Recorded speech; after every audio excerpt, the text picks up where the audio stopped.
Hello ladies and gentlemen, and welcome back to my channel for another Hot Toys Secret Base figure preview video. Before we begin, I have to say a massive thank you to Ryan Kirkwood for going out in person and snapping these stunning high-res pics. Show Ryan some love in the comments down below. Without him, this series literally wouldn't be possible. If you are looking to pre-order your very own limited version of Wonder Woman, the WB100 version, she is available from toyswonderland.com. Link for that is in the description below. They have pay in 4 and a loyalty program. While you're down there, why not hit that subscribe, bell notification icon and join button, so you're notified as soon as a brand new Hot Toys review or figure preview video goes live on the channel. Okay, so I'm going to call this what this is. This is the ultimate version of Wonder Woman. The brightest colors, the newest technology with the silicone body, with all that muscle definition and the skin texture baked in, plus the best articulation. And proper wool-rooted hair. This time, Hot Toys, they ain't using that Barbie shit, nuh-uh. They're using real wool hair, and the results? Well, the promo pics looked incredible. In person, not as good, and we'll discuss that in just a second. She comes with the sword and shield, plus the base that the sword goes into, just like what we saw with the training armor version of Wonder Woman. Not to mention a super eye-catching display base. This is the Wonder Woman to have, at least in my opinion. If you want just one Wonder Woman in your collection, not the BVS one, certainly not the Justice League one, the comic concept one maybe, and the Wonder Woman 84 one, that is a strong contender. This one, I reckon, takes the cake. It has everything that I've been looking for from a Wonder Woman.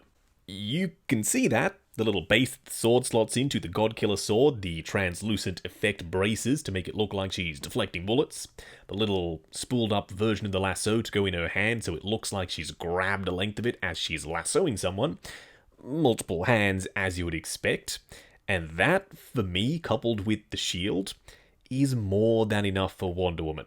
Now, she doesn't come with the bullet deflections. Hot Toys, they had to leave something out, leave something on the table for the previous versions of Wonder Woman. I don't think that anyone is missing those. I could be wrong, let me know if I am in the comments.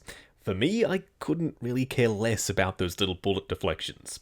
The display base is a centerpiece style display base, and it's not movie specific. This could be any version of Wonder Woman.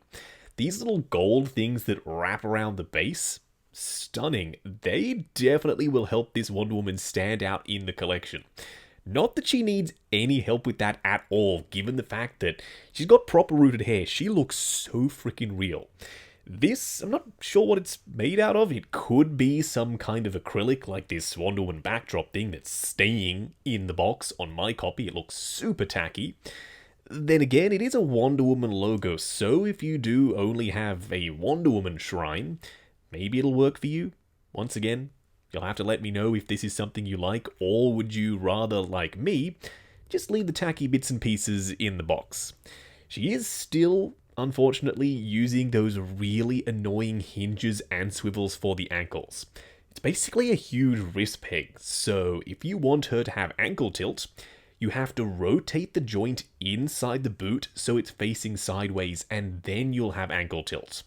Now, I'm not sure if any of the sculpt work is new for the armor. I wouldn't think so. It looks the same as potentially the Wonder Woman 84 version.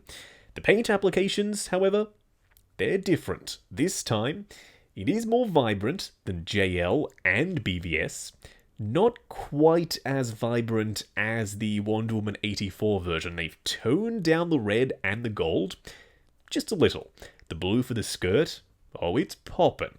She also has silver trim rather than gold. So it's these small little details that help you discern the difference between the different versions of Wonder Woman. If you're wondering where her lasso is, well, it's right there. You can see the lasso of Hestia just spooled up on her hip. In some of the promo pics, the ab section, you can see it right there in the middle. There was a divot which made some collectors think that there was an ab crunch and the armor was flexible. I'm really curious to find out if that's the case, and because she's an exclusive, she should be out relatively quickly. She is limited to 1,500 pieces in total. I think that's 300 for the US, and the remaining 1,200 is for Hong Kong, Japan, and all of the other countries that Hot Toys officially sell to. Now, the sword and shield combo is straight out of Wonder Woman, the first movie, with the classic round shield and the sun detail on the front of it. And the sword choice being the Godkiller sword, for me, that's the most iconic sword for Gal as Wonder Woman. That Godkiller sword, the design with those two dragons or hydras or whatever the heck they are on the hilt, stunning. That's because it's been multiple years since we did get that BBS sword and shield. And the paint applications, just by virtue of technology moving on, as it does, paint application technology advancing, they look better this time. There's more depth to the finish. And even those braces, they're a lot shinier. The body, I don't think anyone will argue that it's a perfect body choice. It's the Wonder Woman 84 body. It's the latest technology, silicone, so it's soft and a little bit more durable than the old school Wonder Woman bodies, the thermoplastic rubber, something Hot Toys invented for their Wonder Woman figures. This is the way to go. You are losing a little bit of definition around the collarbone. I think that's a worthy trade-off for this material. Now the head sculpt, some people thought this was a new head sculpt. Nuh-uh. This is the Golden Armor Wonder Woman head sculpt. The only reason why it looks different is because it's painted different, of course. She's wearing the tiara, and she's got a completely different hairpiece. This time, apparently, they've used some kind of wool hair. In the promo pics, it looked drop-dead gorgeous. It hugged the face where it needed to, it was thin, it was light-looking, it looked like real hair. That's the issue with hair in 1/6 scale. The strands, they're usually not accurate in size to a shrunk-down hair strand molecule, if you will, in 1/6. Usually they're a 1-to-1 size. This kind of wool is a go-to for a lot of companies like InArt and various other custom makers because the strands are so fine. It can have that fuzzy texture if you're not careful. This one, in person, I'm hesitant to say that it's a prototype and the final will be better because usually with the exclusives, the run is already done. You've produced them all, or Hot Toys has, and this is, chances are, what it's going to look like in your collection. They might refine it and tweak it and take some of the volume out, which I hope they do, because it does look a lot more voluminous than the prototype did. I'm not saying it looks bad, absolutely not. It's a huge step up over the original Rooted Hair Wonder Woman figures, yet not quite as good as the promo pics. Hot Toys? Don't you catfish us, don't you dare, considering this might just be the last version of Gal as Wonder Woman that Hot Toys ever make. If you are looking to grab her, I have popped the link to Toys Wonderland in the description below. They have Pay in 4 and a loyalty program. While you're down there, why not hit that subscribe, bell notification icon, and join button if you like the sound of seeing your name in the end credits of my reviews. Like, comment, and subscribe, and we'll catch you in the next video.